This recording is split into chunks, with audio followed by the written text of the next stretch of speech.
सम्पूर्ण भक्तजनहरू सतर्क रहनु यही निर्देशन दिन चाहन्छु, किनभने अहिले यस्तो समय आएको छ मान्छे मान्छे भनेर डराउने दिन आयो। मैले तपाईहरुलाई पहिले पनि सुनाएको थिएँ, मान्छेले मान्छे खान्छ भनेको यही नै हो। मान्छेले मान्छे खान्छ, यो तपाईहरुको आँखाले प्रत्यक्ष रूपमा देख्दै आएको छ। सुन्दै हुनुहुन्छ, देख्दै हुनुहुन्छ, बुझ्दै हुनुहुन्छ।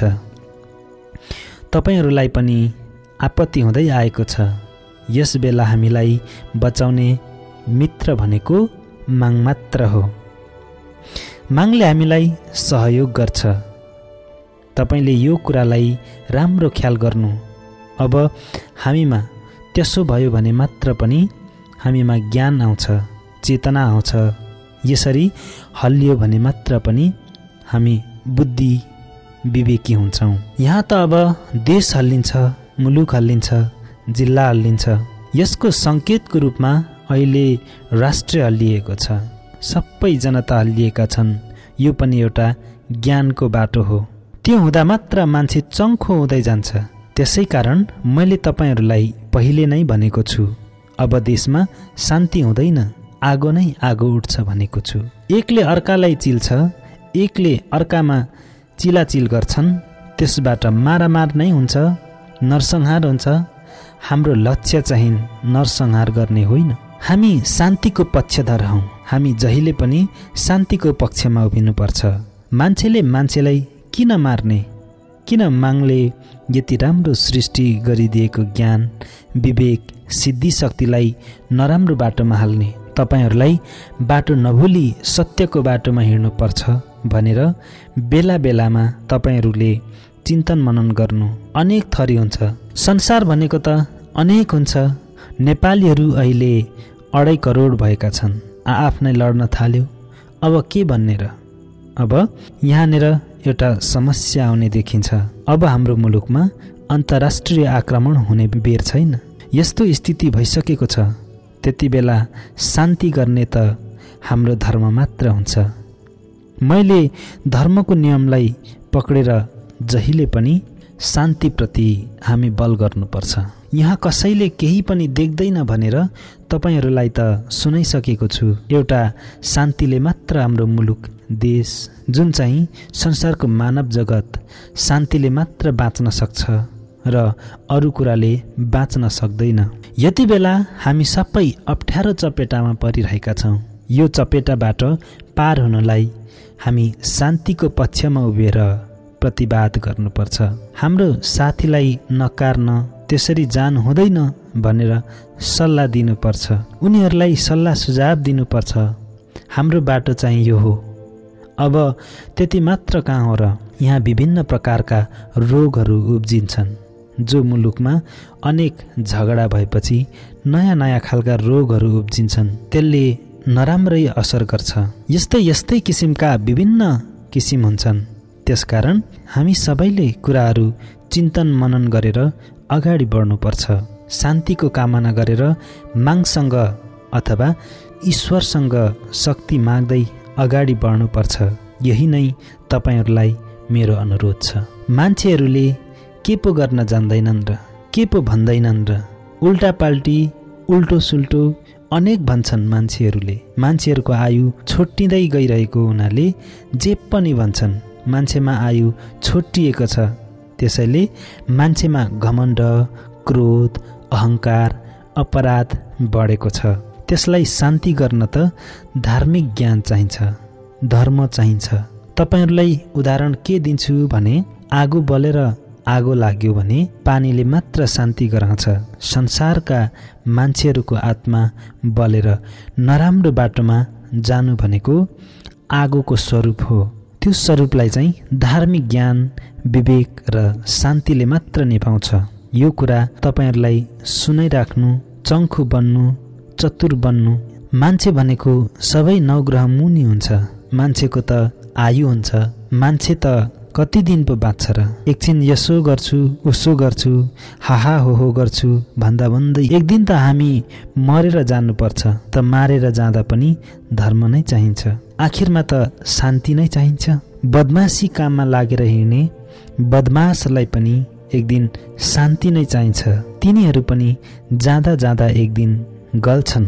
गलेपछि यिनीहरू पनि शान्ति नै चाहन्छन्।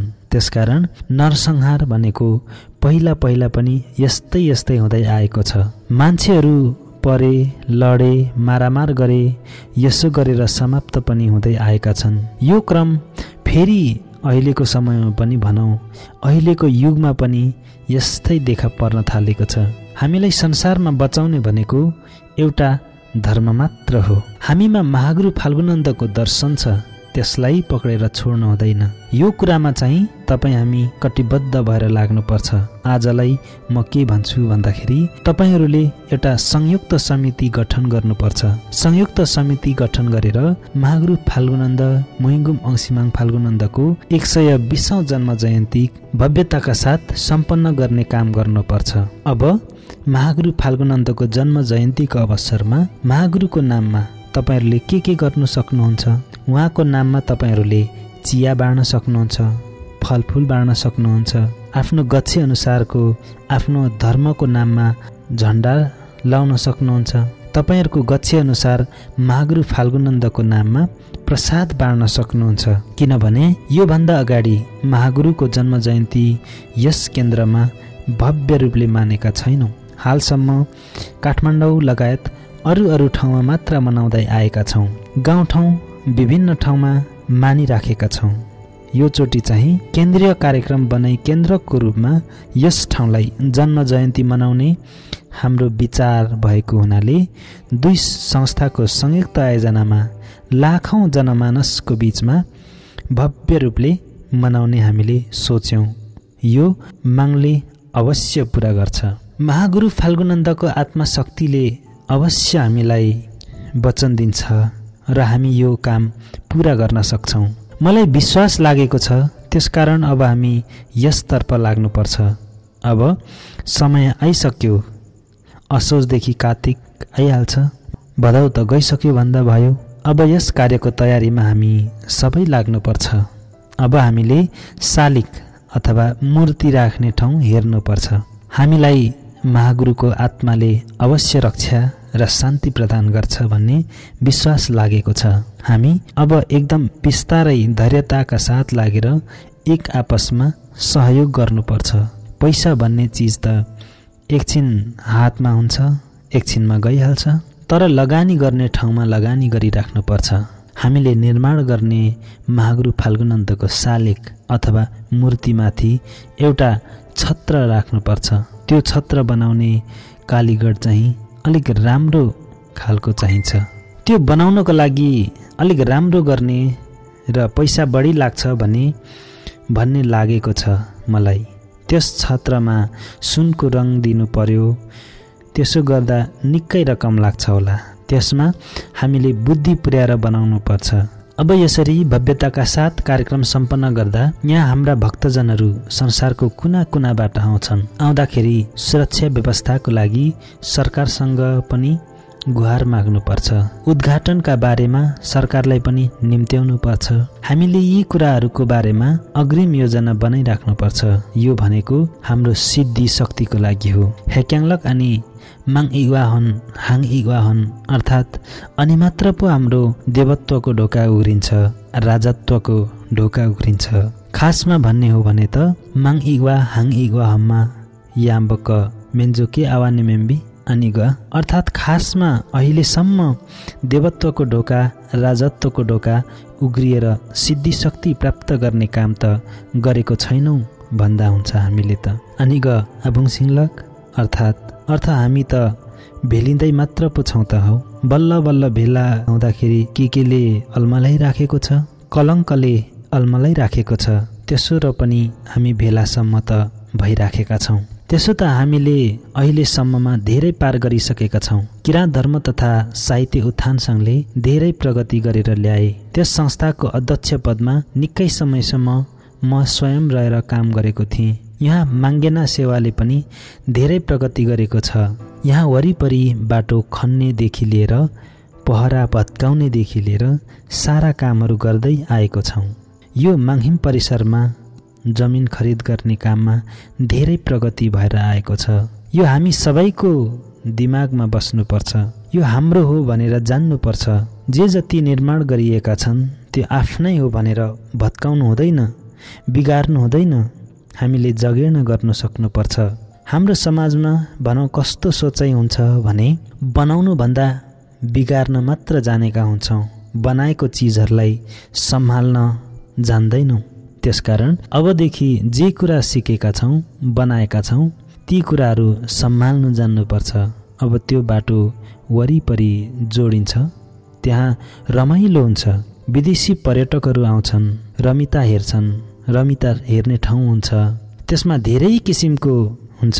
बिजुली आउँछ, मलाई नै विरक्त लागेर आउँछ। यहाँ यति छिटो यस्तो हुन्छ जस्तो त मलाई लागेको थिएन। मेरो विचारमा हुन्छ कि जस्तो त लाग्थ्यो, तर यताउँदो घुम्दाखेरि माङ्गिङ आफै चोकसिङबा रहेछ, अर्थात् ईश्वर त आफै पो बनिने रहेछ। यहाँ मान्छेले विभिन्न खालको घरहरू बनाएका छन्, बाटो पनि खन्दैछन्। माङ्गिङले चोकमा इतुलेग आफै नै पोङ्लछ, अर्थात् माङले त बनाउन चाह्यो भने त साँच्ची नै आफै पो हुँदो रहेछ भन्ने मलाई विश्वास लाग्यो। यहाँ हामीले माङहिम निर्माण गऱ्यौँ। माङहिम निर्माण गर्दाखेरि पनि विश्वका सारा किराँतीहरूको, विश्व मानवको शान्तिको निमित्त, रक्षाको निमित्त घन्टी बजिरहोस्। र हामी माङचोलुङ हाङचोलुङ कुलिङदो क्याबमा मेम्बी माङिले आगेल, अर्थात् हामीलाई कुनै हात हतियार, धनुबाण, गोली बारुद, बम नलाग्ने गरी ईश्वरले रक्षा गरोस्। यसरी माङले रक्षा गर्यो भने यी कुराहरू पुरा गरी छाड्छौँ, सफल हामीले गर्छौँ। अहिलेको अवस्था जस्तो सुकै भए पनि हामीले आफ्नो काम पुरा गरी छाड्छौँ। म के भन्छु भने यहाँ आएर जति पनि बसोबास गरेका छौँ एकदम चङ्खो हुनु, चङ्खो बस्नु, सुरक्षा हामीले सबैले गर्नुपर्छ। यो रिङ रोड अथवा चक्रपथ वरिपरि हामी घुमिरहनुपर्छ। एकदम यसको लागि पनि हामीले सोच्नुपर्छ, विभिन्न कुराहरूमा सल्लाह गर्नुपर्नेछ। र तपाईहरू समिति गठन गर्नुहोस्। आयोजक समितिमा 2 संस्थाका कार्यकर्ताहरू बसेर काम गर्दा राम्रो हुनेछ। अब कार्यक्रम सफल पार्न बजेट सङ्कलन गर्नुपर्छ। एक थुकी सुकी 100 थुकी नदी भने झैँ काम गर्नुपर्छ। 100 थुकी नदी भएपछि त धेरै कामहरूमा प्रगति गर्न सक्छौँ। हामीले यहाँ ठुला ठुला प्रोग्रामहरू अथवा कार्यक्रमहरू सम्पन्न गर्यौँ। गत सालमा स्वर्ण जन्मोत्सवको अवसरमा करोडौँको कार्यक्रम गर्यौँ। यसरी महागुरु फाल्गुनन्दको जन्म जयन्ती र विभिन्न कार्यक्रमहरू हामीले गरिसकेका छौँ। यो धेरै प्रगतिको कुरा भएको छ। हामीले मुन्धुम शशीहरू छाप्ने, प्रकाशन गर्ने काम गरिसकेका छौँ। अब यिनीहरूमा साह्रै ध्यान दिनुपर्छ भनेको छु। चिन्तन गर्ने बेला आएको छ। किराँत धर्म तथा साहित्य उत्थान सङ्घले पनि केन्द्रीय भवन निर्माण गर्ने सोच अगाडि राखेको छ। यो अत्यन्तै राम्रो काम हो। त्यसमा सबैले सहयोग गर्दै जानुपर्छ। सबैभन्दा पनि के हुन्छ भने धर्ममा बसेपछि धार्मिक आचरणमा एकदम रहनुपर्छ। हाम्रो धर्मको निमित्त अन्तर्राष्ट्रिय जगतले भोलि सोधिदियो भने जवाब दिनु पनि तयार हुनुपर्छ। हाम्रो विचार यो हो, हाम्रो धर्म यो हो र हामीले यसरी गर्दै आएका छौँ भनेर हाम्रो विचार दिन सक्नुपर्छ। यसकारण चेला भुलाहरू चङ्खो बस्नु पर्यो। सोध्छन् पो है, तपाईँहरूलाई पहिला सोध्छन्, मलाई त पहिले सोध्दैनन् नि। तल बस्ने, ढोकामा बस्ने तल्लो निकायका कार्यकर्ताहरू पो पहिले सोध्छन् है। लिपोत गर्ने, ऊ दोकान गर्नेलाई सोध्छन् अनि मात्र मलाई सोध्छन्। त्यतिखेर तपाईँहरू चतुर हुनुपर्छ। सोध्छन्, अवश्य पनि सोध्छन्। यहाँ पत्रकार आउँछन्, यो बेग्लै कुरा हो। मेन पोइन्ट अथवा मुख्य बुँदाहरू सोध्छन्। भोलि संसार यसो हुँदै गएपछि विश्वका मान्छेहरूको आँखा यहाँ थोरिन्छ। हामीले शान्ति मात्र कायम गर्यौँ भने पनि नाम कमायौँ पो है। अब हामीले खोजेकै यो हो, किनभने अहिले धेरै नाम कमाइसकेका छौँ। धेरै ठाउँमा नाम आइसकेको छ, नाम कमाइराखेका छौँ। नराम्रो सोच्नेले त सोचिराखेका छन् भत्काउँछौँ बिगार्छौँ भनेर। कसरी तोड्ने, कसरी उठाउने, कसरी भत्काउने भन्नेहरू पनि छन्। तिनीहरूलाई मागले आफै लत्याउँदै जान्छ, श्राप गर्दै जान्छ। त्यो फरक पर्दैन। यो कुरा सुनिराख्नु, नआत्तिनु। यही कुराहरू सबै भक्तजनहरूमा निवेदन गर्न चाहन्छु र आज म समय धेरै लिन्न, यति भन्दै मेरो कुरा यही टुङ्ग्याउँछु। सेवारो, अहिले तपाईँ हेर्दै हुनुहुन्छ माङसेबुङ टिभी। माङसेबुङ टिभीलाई सब्स्क्राइब, लाइक, कमेन्ट, शेयर गरिदिन हुन हार्दिक अनुरोध गर्दछु।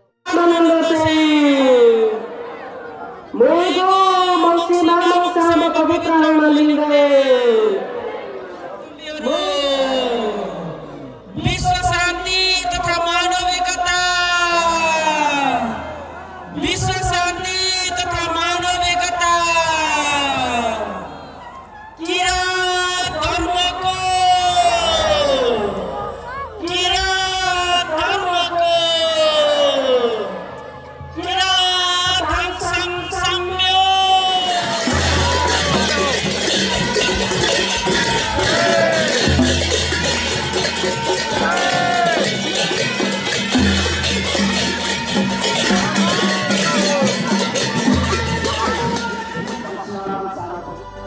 ओ तागिरा